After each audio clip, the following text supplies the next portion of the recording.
ભારતનું પ્રાણ કેન્દ્ર ધર્મ છે. આ શબ્દો છે સ્વામી વિવેકાનંદજીના. સ્વામી વિવેકાનંદજીએ જ્યારે સમસ્ત ભારતનું પરિભ્રમણ કર્યું ત્યારે અનેક તીર્થ સ્થાનોની તેમણે મુલાકાત લીધી. તેઓ દેશના લોકો સાથે હળતા મળતા, તેઓની દિનચર્યા નિહાળતા, વિશેષ રીતે ગામડામાં વસતા આર્થિક રીતે ગરીબ પણ આધ્યાત્મ રીતે સમૃદ્ધ એવા લોકોના સંપર્કમાં આવ્યા. ભારતીય સંસ્કૃતિને આત્મસાત કરવા, ભારતમાં તીર્થસ્થાનોનું દર્શન કરવા સ્વામીજી કોલકાતાથી જુલાઈ 1890માં રવાના થયા અને વારાણસી, વૃંદાવન, ઉત્તર ભારતના તીર્થસ્થાનોમાં દર્શન કરી માઉન્ટ આબુમાં અને રાજસ્થાનમાં થોડો સમય વિતાવ્યો. સ્વામીજી સોમનાથ, દ્વારકા, ગિરનાર વગેરે તીર્થસ્થાનોનું દર્શન કરવા આતુર થઈ ગયા અને અજમેરથી અમદાવાદ આવ્યા.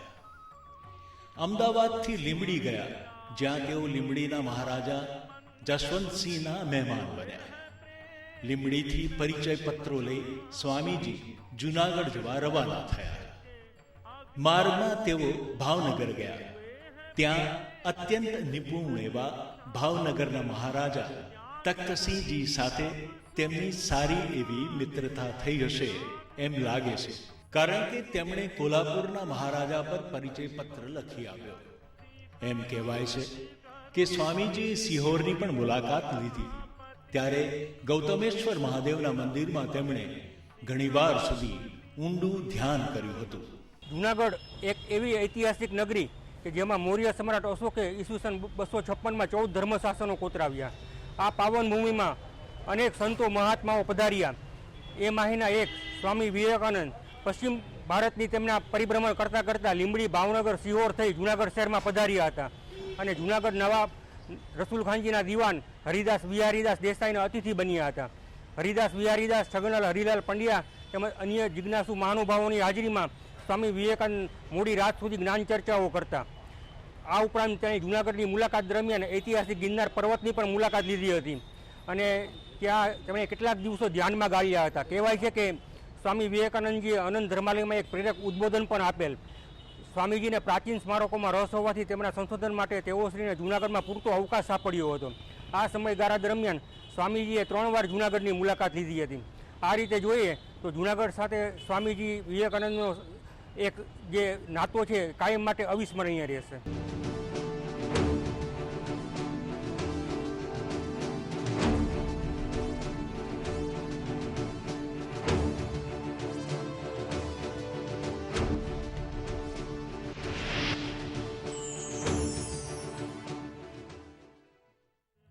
જૂનાગઢમાં સ્વામીજી પહોંચ્યા ત્યારે ત્યાંના દિવાન સુપ્રસિદ્ધ હરિદાસ વિહારીદાસ દેસાઈએ તેમનું ભાવભીનું સ્વાગત કર્યું અને પોતાની સાથે જ પોતાના મકાનમાં તેમનો ઉતારો આપ્યો. ભવ્ય ઇટાલિયન શૈલીના મકાનમાં પાછળથી નગરપાલિકાની કચેરી બેસતી. દુર્ભાગ્યથી આજે એ મકાન હયાત નથી. દિવાનજી સ્વામીજીથી એટલા પ્રભાવિત થઈ ગયા કે દરરોજ અધિકારીઓ સાથે તેમને મળતા અને મોડી રાત સુધી આધ્યાત્મ તેમજ દેશની સમસ્યાઓ વિશે વિસ્તૃત ચર્ચા કરતા. બંને વચ્ચે અદ્ભુત સંબંધ હતો. દિવાનજી સ્વામીજીને ગુરુતુલ્ય માનતા અને સ્વામીજી તેમને પિતૃતુલ્ય ગણતા, કારણ કે તેઓ દિવાનજીથી વયમાં આશરે 22 વર્ષના હતા. પાછળથી સ્વામીજીએ તેમને 12 અત્યંત મહત્વપૂર્ણ પત્રો લખ્યા હતા. એ વાત જ પુરવાર કરે છે કે બંને વચ્ચે કેવો અદ્ભુત સંબંધ હતો. આમ સ્વામીજીની જૂનાગઢની યાત્રાના સંસ્મરણો કંઈક આવા છે. સ્વામી વિવેકાનંદજીએ શિકાગો વિશ્વ ધર્મસભામાં જે ભાગ લેવા જ્યારે ગયા હતા એની પહેલાં તેમણે સમસ્ત ભારતનું પરિભ્રમણ કર્યું હતું અને એ ભારતનું પરિભ્રમણ કર્યું એમાંનો સૌથી વધારે સમય એમણે ગુજરાતમાં ગાળ્યો હતો. સિહોર અને ભાવનગર થઈને સ્વામીજી જૂનાગઢ આવ્યા.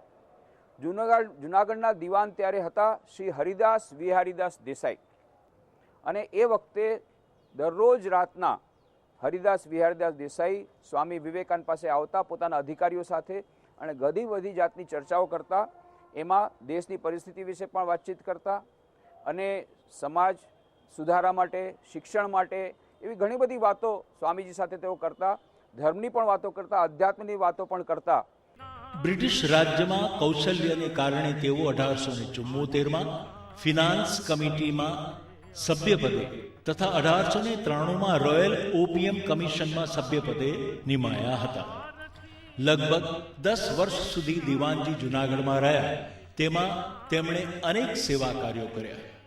લગભગ 40 લાખના ખર્ચે જૂનાગઢથી પ્રભાસ તીર્થ તેમજ જેતલસર સુધીની રેલની વ્યવસ્થા કરી. સુન પુકાર મહારથી દામોદર કુંડ પરનો આ જે પુલ છે, ત્યાં એ પુલ હરિદાસ વિહારી દેસાઈએ દિવાનજીએ પોતાના સ્વખર્ચે બનાવ્યો હતો અને એમણે ઘણા બધા વિકાસના કાર્યો અહીંયા જૂનાગઢમાં કર્યા. એમાં આજે ગિરનારની તળેટી છે, જ્યાંથી 3000 સીડીઓ જાય છે, એ સીડીઓ પરનું નિર્માણ પણ દિવાન સાહેબે ત્યારના વખતમાં 3 લાખ રૂપિયાના ખર્ચે બનાવ્યું હતું.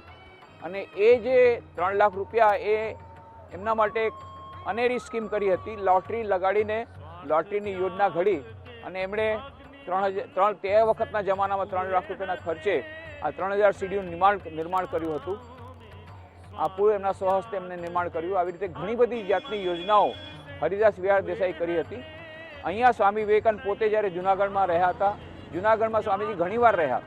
ગિરનાર જે આપણને આ પર્વત દેખાઈ રહ્યો છે, એમાં કેટલા હજારો વર્ષોથી આ પર્વત અહીંયા ઊભો છે અને હજારો વર્ષોથી કેટલા હજારો ઋષિમુનિઓએ અને સાધુ સંન્યાસીઓએ આની મુલાકાત લીધી છે અને કઠોર તપસ્યા કરી છે. એમાંના એક હતા ગાઝીપુરના સંત પવારી બાબા. એમનું નામ પવારી બાબા એટલા માટે પડ્યું કારણ કે એમ કહેવાતું ઘણીવાર તેઓ ગુફામાં રહેતા ત્યાં ગાઝીપુરમાં, તો ઘણા દિવસો સુધી તો અન્ન લેતા નહીં, કોઈ પણ જાતનો આહાર લેતા નહીં, જાણે કે પવનનો આહાર કરીને ચલાવતા. એટલા માટે એમનું નામ પવારી બાબા પડ્યું. એ ગાઝીપુરના પવારી બાબાએ યોગની સાધના અહીંયા જ આ ગિરનારના પર્વતમાં અહીંયા ગુફાઓમાં કરી હતી. અને સ્વામી વિવેકાનંદજી ગાઝીપુરના એ મહાન સંત પવારી બાબાના જીવનથી એટલા બધા પ્રભાવિત થયા હતા કે ત્યાં ગાઝીપુર ઘણા વખત સુધી એમના રહ્યા હતા. એમના સાનિધ્યમાં પાછળથી એમના ઉપર એમણે પુસ્તક પણ લખ્યું છે. અને એટલા માટે સ્વાભાવિક છે કે સ્વામીજીને એ પવારી બાબાના જે તપસ્યા સ્થળ એવા ગિરનાર પ્રત્યે ખૂબ જ અનહદ આકર્ષણ હોય. એટલે સ્વામીજી જ્યારે જૂનાગઢ આવ્યા ત્યારે તેઓ અહીંયા ગિરનારમાં એમણે ગુફા પસંદ કરી અને ઘણા દિવસો સુધી ત્યાં તપસ્યા કરી. હરિદાસ વિહારી દેસાઈ દિવાનજી એમના માટે ખૂબ ચિંતિત હતા, પણ એમણે પત્ર લખીને કહ્યું તો મારી ચિંતા કરો નહીં, હું બહુ આનંદમાં છું અને થોડા દિવસમાં હું નીચે આવીશ અને તમને મળીશ અને મને કોઈ જાતની આવશ્યકતા નથી. આવી રીતે આ ગિરનાર પર સ્વામી વિવેકાનંદજીએ પોતે અહીંયા તપસ્યા કરી છે અને આ ગિરનારમાં બીજા કેટલા બધા તપસ્યા કરી છે. સ્વામીજીએ આ દામોદર કુંડમાં પણ સ્નાન અવશ્ય કર્યું હશે. આ મુચકુંદની ગુફાનું પણ એમણે દર્શન કર્યું હશે. અહીંયા કેટલા બધા ઐતિહાસિક સ્થળો છે જૂનાગઢમાં. પાસે જ અશોકનો શિલાલેખ છે, એની પણ મુલાકાત એમણે લીધી હતી. અને એ સિવાય ખાપરાખોડાની ગુફાઓ, બૌદ્ધ ગુફાઓ, જ્યાં બૌદ્ધ ધર્મ પ્રત્યે તો સ્વામી વિવેકાનંદને ખૂબ જ, ભગવાન બુદ્ધ પ્રત્યે ખૂબ જ અનહદ માન હતું, એટલે એમની પણ એમણે મુલાકાત લીધેલી હતી. અને આવી રીતે ઘણા બધા ઐતિહાસિક સ્થળો એ જે જૂનાગઢમાં અવસ્થિત છે એમની મુલાકાત સ્વામીજી લીધી હતી. અને આ પુલ પરથી સ્વામીજી કેટલી વાર પસાર થયા કે જેનું નિર્માણ હરિદાસ વિહારી દેસાઈ દિવાનજીએ પોતે કર્યું હતું. ગિરનાર ઉપર ચડવા માટે 3 લાખની લોટરી કાઢીને પગથિયા બનાવ્યા અને દામોદર કુંડમાં જવા માટે પોતાના અંગત ખર્ચે પુલ બંધાવ્યો. આમ દિવાનજી જૂનાગઢના વિકાસ માટે સમર્પિત હતા. એકવાર એવી પરિસ્થિતિ ઊભી થઈ કે એ બહુ મીમાંસણમાં પડી ગયા કે મારે શું કરવું. કારણ કે જો એ એવો પત્ર લખે જે બ્રિટિશ સરકારના ફેવરમાં હોય તો નવાબ સાહેબ નારાજ થઈ જાય, અને બીજી જાતનો પત્ર લખે તો બ્રિટિશ સરકાર એમણે નિમ્યા હતા એ નારાજ થઈ જાય. અને એ વખતે એ ચિંતામગ્ન હતા. ત્યારે સ્વામીજીએ કહ્યું વાત શું છે, ત્યારે એમણે આ વાત કરી. તરત જ સ્વામીજીએ કલમ ઉપાડી અને કાગળ ઉપાડ્યો અને એક બહુ સુંદર પત્ર ડ્રાફ્ટ કરીને કહ્યું, જુઓ તો આ પત્ર લખવાથી કામ ચાલશે? હરિદાસ વિહાર દેસાઈ છક થઈ ગયા પત્ર જોઈને, બસ મારે આવો જ પત્ર જોતો તો આ ડિપ્લોમેટિક પત્ર છે જેમાં બંને પાર્ટીને હું ખુશ રાખી શકીશ. આવી રીતે સ્વામીજી માત્ર આધ્યાત્મિક માર્ગદર્શન નહોતા આપતા, એમણે એ રાજનીતિની વાતોમાં પણ એટલા નિપુણ હતા કે એમણે હરિદાસ દેસાઈને આવી રીતે મદદ કરી હતી. હરિદાસ દેસાઈને ત્યાં દાળ, ગુજરાતી એક રસોઈયો હતો અને એ જે દાળ બનાવતો એ ગુજરાતી દાળ બનાવતો. હવે ગુજરાતી દાળમાં તો ખાંડ નાખવામાં આવે, તો હવે સ્વામીજી તો ત્યાં બંગાળને એમને આ ગુજરાતી દાળ કેવી રીતે ભાવે, તો એમણે બહુ સરસ કિમિયો કર્યો. અહીંયા હરિદાસ દેસાઈના રસોઈયા સાથે એમણે મિત્રતા બાંધી અને એમણે કહ્યું કે ભાઈ મને થોડાક દાણા છૂટાથી આપ, એમાં થોડા મરચાં નાખ્યા અને પોતાની રીતે એમણે દાળ બનાવી. આવી જાય તો કેટલી બધી ઘટનાઓ આ મકાનમાં થઈ છે અને એ સુંદર એમનું માર્ગદર્શન એમણે સ્વામીજી અહીંયા આપ્યું હતું. અને પાછળથી જ્યારે અને સ્વામીજી જુનાગઢ ઘણીવાર આવ્યા, કારણ કે જુનાગઢ જાણે કે કેન્દ્ર હતું જ્યાંથી તેઓ વિવિધ સ્થળોએ યાત્રા માટે જતા. તો પહેલી વાર જ્યારે આવ્યા ત્યારે હરિદાસ વિહાર દેસાઈના તેઓ દિવાનજીના મકાનમાં અહીંયા રહ્યા હતા. જે જગ્યાએ આ જ જગ્યાએ ત્યારે મકાન હતું ઇટાલિયન સ્ટાઇલનું, એ તો તોડી પડાયું છે. અને પાછળ જે મકાન છે એ મકાનમાં એમ કહેવાય છે કે મનસુખરામ ત્રિપાઠી રહેતા હતા અને મનસુખરામ ત્રિપાઠીને ઘરે પણ સ્વામી વિવેકાનંદ રોકાયા હતા એક અન્ય યાત્રા સમયે. અને એનો પુરાવો આપણને મળે છે. સ્વામી વિવેકાનંદના ગુરુભાઈ સ્વામી અભેદાનંદજી જ્યારે આવ્યા ત્યારે એમણે સાંભળ્યું કે જુનાગઢમાં એક સ્વામીજી આવ્યા છે, બહુ જ વિદ્વાન છે અને એ સ્વામીજીની વિદ્વતાથી ઘણા બધા પ્રભાવિત થયા છે અને પછી સ્વામીજી બંગાળી પણ જાણે છે. એટલે એમને ઉત્સુકતા થઈ કે આ કોણ બંગાળી સાધુ છે. અને એમનો જે અનુમાન હતું સાચું ઠર્યું. એ એમના ગુરુભાઈ નરેન્દ્રનાથ ત્યાં હતા અને એમને મળીને ખૂબ જ એમને આનંદ થયો. 3 દિવસો સુધી તેઓ મનસુખરામ ત્રિપાઠીના ઘરે રહ્યા. અદ્વૈત વેદાંતની ઘણી બધી ચર્ચાઓ એમણે મનસુખરામ ત્રિપાઠીના ઘરે કરી. આ બધી વાતો સ્વામી અભેદાનંદજીએ પોતાની આત્મકથામાં લખી છે. એટલે પાછળના મકાનમાં મનસુખરામ ત્રિપાઠીના મકાનમાં પણ એ સ્વામી વિવેકાનંદ રહ્યા હતા એ વાત પણ આપણને મળે છે. એ સિવાય સ્વામી વિવેકાનંદજી છગનલાલ પંડ્યા કાદંબરીના લેખક કે જેઓ પાછળથી કેળવણીકાર હતા, સાથે સાથે શિક્ષણના ક્ષેત્રમાં એમણે મોટા અધિકારી હતા. અને જ્યારે સ્વામી વિવેકાનંદ આવ્યા ત્યારે હરિદાસ વિહાર દેસાઈ દિવાનના કારભારી કાર્યાલયમાં તેઓ કાર્ય કરતા હતા, એ કારભારી અધિકારી હતા. અને એમના ઘરમાં પણ યુક્તોદય નામનું જે મકાન આજે છે જેને દક્ષિણના ડેલા તરીકે ઓળખાતું, એ મકાનમાં પણ સ્વામી વિવેકાનંદ રહ્યા હતા. અને ત્યાં છગનલાલ પંડ્યાને ત્યાં પણ ઘણી બધી વાતો થતી. એકવાર સ્વામી વિવેકાનંદ વાતો કરતાં એ જ્યારે છગનલાલ પંડ્યા સાથે વાતો કરતા તો છગનલાલ પંડ્યાને એવી ઉત્સુકતા થઈ કે સ્વામીજી તમારા પોટલામાં શું છે? એટલે પોટલો સ્વામીજી ખોલીને બતાવ્યો. એમાં બીજું કાંઈ નહીં, એક શ્રી રામકૃષ્ણદેવ એમના ગુરુનો બહુ સુંદર ફોટો હતો જેની પૂજા શ્રી સ્વામી વિવેકાનંદ પોતે કરતા. અને છગનલાલ પંડ્યા કહે છે ફોટો જોઈને અમને પણ અહોભાવની લાગણી થઈ. અને સ્વામીજીએ શ્રી રામકૃષ્ણદેવનું ત્યારે કેવા સર્વધર્મ સભાની ભાવના હતી. ભગવાન શ્રી રામકૃષ્ણદેવે વિવિધ ધર્મોની સાધના કરીને કહ્યું હતું જેટલા મત તેટલા પથ. એ બધી વાતો સાંભળી. શ્રી રામકૃષ્ણદેવ કેવી રીતે મા કાલીના દર્શન કર્યા હતા, એમના મહાન જીવન વિશે એમણે વાતો સાંભળી. અને કેવી રીતે સ્વામી વિવેકાનંદજી શ્રી રામકૃષ્ણદેવ પાસેથી ઉપદેશો માંડ્યા હતા અને એમની પાસેથી આધ્યાત્મિક શક્તિ મળી હતી. એ બધી વાતો સ્વામી વિવેકાનંદ પાસેથી એમણે પોતે સાંભળી. પાછળથી જ્યારે શ્રી રામકૃષ્ણદેવનું જીવન ચરિત્ર લખાયું હતું, ત્યાં રામચંદ્ર ડાયાલાલ મહેતાએ ત્યાં બહાર પાડ્યું હતું અમદાવાદથી, એમાં એમણે પોતે બધી વિસ્તારથી વાતો કહી છે કે સ્વામી વિવેકાનંદ સાથે અહીંયા જુનાગઢમાં જ્યારે સ્વામી વિવેકાનંદ હતા ત્યારે રામકૃષ્ણદેવ વિશે એમણે શું સાંભળ્યું, સ્વામી વિવેકાનંદ જીવન વિશે શું સાંભળ્યું, આ બધી વાતો એમણે પોતાના એ પત્રમાં લખી છે જે આ પુસ્તકોમાં છપાઈ છે. અને પછી આશ્ચર્ય સાથે જોયું છગનલાલ પંડ્યાએ કે એ પોટલામાં 2 જ વસ્તુ હતી, એક શ્રી રામકૃષ્ણદેવનો ફોટો અને બીજું એક પુસ્તક હતું. એ પુસ્તક અંગ્રેજીમાં હતું અને પુસ્તકનું નામ હતું the imitation of Christ by Thomas a Kempis. એ આશ્ચર્યચકિત થઈ ગયા. છગનલાલ પંડ્યા પાછળથી કહ્યું હતું કે સૌથી પહેલાં તો અમને સંશય થયો કે આ કોઈ છદ્મ વેશમાં કોઈ ક્રિશ્ચિયન મિશનરી તો નથી કે આ આપણો ઈસાઈ ધર્મના આપણને કન્વર્શન કરવા માટે થઈને આવી રીતે છદ્મ વેશે ફરે છે. પણ પાછળથી એમણે જ્યારે એમના સનાતન ધર્મના વિશેના વિચારો સાંભળ્યા, સનાતન ધર્મની પ્રત્યેની એમની જે ભાવના બધી જાણી, ત્યારે એમનો આ વિચાર દૂર થયો. પણ એમણે પ્રશ્ન પૂછ્યો, સ્વામીજી તમે હિન્દુ ધર્મના એ સનાતન ધર્મના આવા સંન્યાસી થઈને આવી ક્રિશ્ચન ધર્મની કેવી પુસ્તક રાખો છો?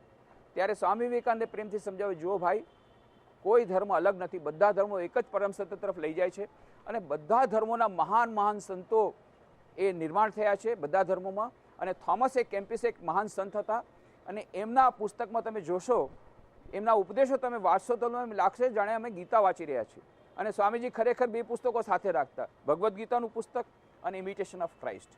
તો છગનલાલ પંડ્યા એટલા બધા પ્રભાવિત થઈ ગયા, પાછળથી તેમણે ઇમિટેશન ઓફ ક્રાઇસ્ટ પુસ્તકનું ગુજરાતીમાં અનુવાદ કર્યો અને દરેક ઉપદેશના નીચે ફૂટનોટ ઉપર આપણા ભારતીય શાસ્ત્રોમાં એના જે સંસ્કૃતના શ્લોકો છે એ એમણે સરખામણીમાં મૂક્યા કે ભારતીય શાસ્ત્રો અને આ ખ્રિસ્તી ધર્મ એ બંને વચ્ચેના ઉપદેશમાં કોઈ વિસંગતતા નથી, એ એમણે પુરવાર કર્યું.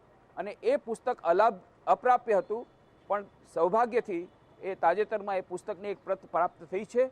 ઇમિટેશન ઓફ ક્રાઇસ્ટ, ખ્રિસ્તાનુકરણની એક પ્રત આપણને મળી છે, જે છગનલાલ પંડ્યાએ પોતે લખ્યું હતું. એ ઇમિટેશન ઓફ ક્રાઇસ્ટનો જે અનુવાદ કર્યો હતો એ પુસ્તકમાં ઘણી બધી વાતો એમણે લખી છે, કેવી રીતે સ્વામી વિવેકાનંદ પાસેથી એમણે આ બધી વાતો સાંભળી, એ બધી વાતો પણ આ પુસ્તકમાં છે. અત્યંત રસપ્રદ એ બધી વાતો છે. તો આવી રીતે સ્વામી વિવેકાનંદ જૂનાગઢમાં ઘણીવાર આવ્યા. અહીંયા આ જ જગ્યાએ જે મકાન હતું ઇટાલિયન સ્ટાઇલનું, હરિદાસ વિહાર દેસાઈ એમના સાથે રહ્યા, ત્યારે પણ ઘણી બધી વાતો થઈ. શ્રી મનસુખરામ ત્રિપાઠીને ઘરે પણ રહ્યા, તેઓ પ્રાઇવેટ સેક્રેટરી હતા નવાબના. શ્રી છગનલાલ પંડ્યા, જેઓ એ દિવાનજીના કાર્યાલયમાં કારભારી તરીકે કામ કરતા હતા, એમને તે યુક્તોદયના મકાનમાં પણ રહ્યા. આવી રીતે સ્વામીજી ઘણીવાર આવ્યા અને ઘણીવાર એમણે આ અહીંયા જૂનાગઢમાં જાણે કે જ્ઞાનની ગંગા વહેવડાવી અને આખા બધાને તરબોળ કરી દીધા. એવું આ એ અત્યંત સૌભાગ્યમય એવું આ જૂનાગઢ. ગિરનાર પરથી સ્વામીજીએ જે પત્ર લખ્યો, એ પત્રમાં સ્વામીજીએ લખ્યું હતું, મારા સ્વાસ્થ્ય અને સગવડ વિશે કુશળ સમાચાર પૂછાવીને આપે કૃપા કરી, પણ આ તો આપના પિતૃ હૃદયનો પરિચય આપે છે. હું અહીં મજામાં છું.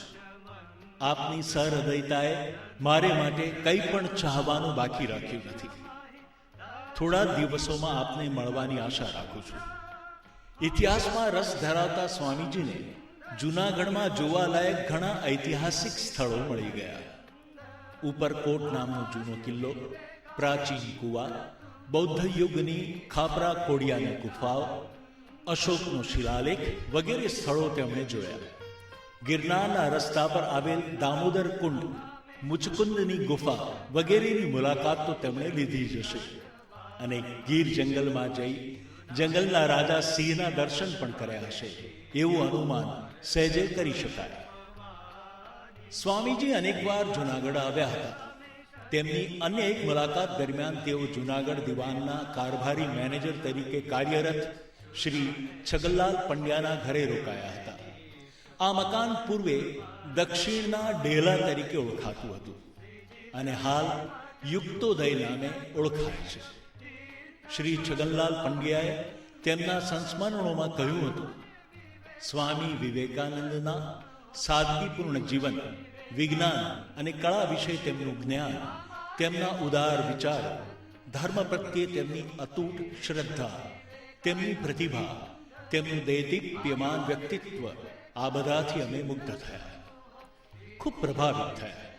આ ઉપરાંત સ્વામીજી સંગીતમાં પ્રવીણ હતા અને ભારતીય કળાના વિવિધ રૂપો વિશે અગાધ જ્ઞાન ધરાવતા, ત્યાં સુધી કે તેઓ રસભરી વાનગીઓ અને ઉત્તમ રસગુલ્લા બનાવી શકતા. જૂનાગઢમાં સ્વામીજીએ પોતાના વાર્તાલાપોમાં ઈસુ ખ્રિસ્ત વિશે ઘણી વાતો કરી. તેમની સાથે એક પુસ્તક સદા ભ્રમણ કરતું. થોમસ એ કેમ્પિસ દ્વારા લેખિત પુસ્તક the imitation of Christ. Swamiji પાસેથી પ્રેરણા મેળવીને પાછળથી શ્રી છગનલાલ પંડ્યાએ આ પુસ્તકનો ગુજરાતી અનુવાદ કર્યો હતો.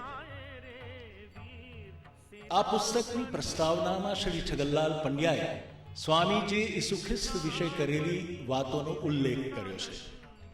જૂનાગઢના નિવાસ દરમિયાન શ્રી છગનલાલ પંડ્યાની સાથે સ્વામીજીની તેમના પોતાના જીવન વિશે અને તેમના ગુરુ શ્રી રામકૃષ્ણ દેવ વિશે ઘણી વાતચીત થઈ હતી. શ્રી છગનલાલ પંડ્યાએ શ્રી રામકૃષ્ણ દેવ અને સ્વામી વિવેકાનંદના જીવન ચરિત્રના પુસ્તકો વિશે અભિપ્રાય આપતી વખતે પ્રકાશક શ્રી ડાયાભાઈ રામચંદ્ર મહેતાને પોતાના પત્રોમાં લખ્યું હતું. તેમના એટલે કે શ્રી રામકૃષ્ણ દેવના વચનામૃતનું પાન કરવામાં સ્વામી વિવેકાનંદને કેવો આનંદ થતો ને પોતે કેવી રીતે ગુરુદેવના વિશેષ કૃપાપાત્ર બન્યા તે સર્વ સ્વામી શ્રી વિવેકાનંદના સ્વમુખે મારા સાંભળવામાં આવ્યું હતું. અને પોતે સમર્થ વિદ્વાન હોવા છતાં કેવી સાદાઈથી નિરાભિમાનપણે અમારી સાથે રહેતા તેનો જ્યારે હું વિચાર કરું છું ત્યારે તેમના વિશે મને ઘણા જ માનની લાગણી સ્ફુરી આવ્યા વિના રહેતી નથી.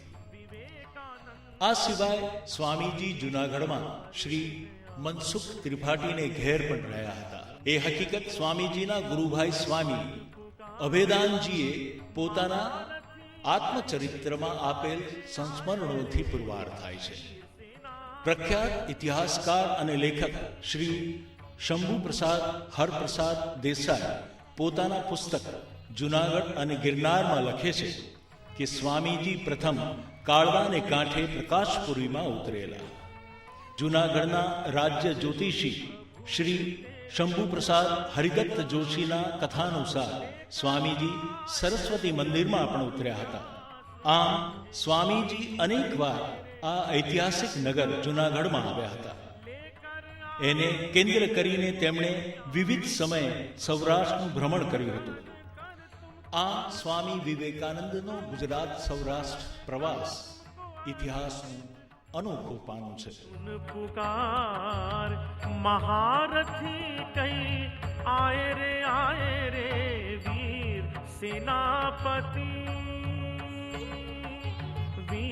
सेनापति विवेकानंद आज पुकारे हैं आओ रे वीर सेनापति.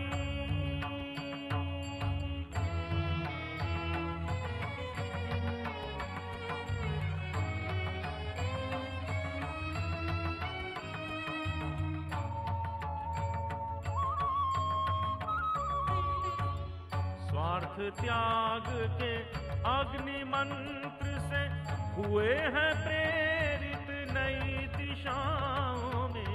स्वार्थ त्याग के अग्नि मंत्र से हुए हैं प्रेरित नई दिशाओं में. त्याग कर सब सुख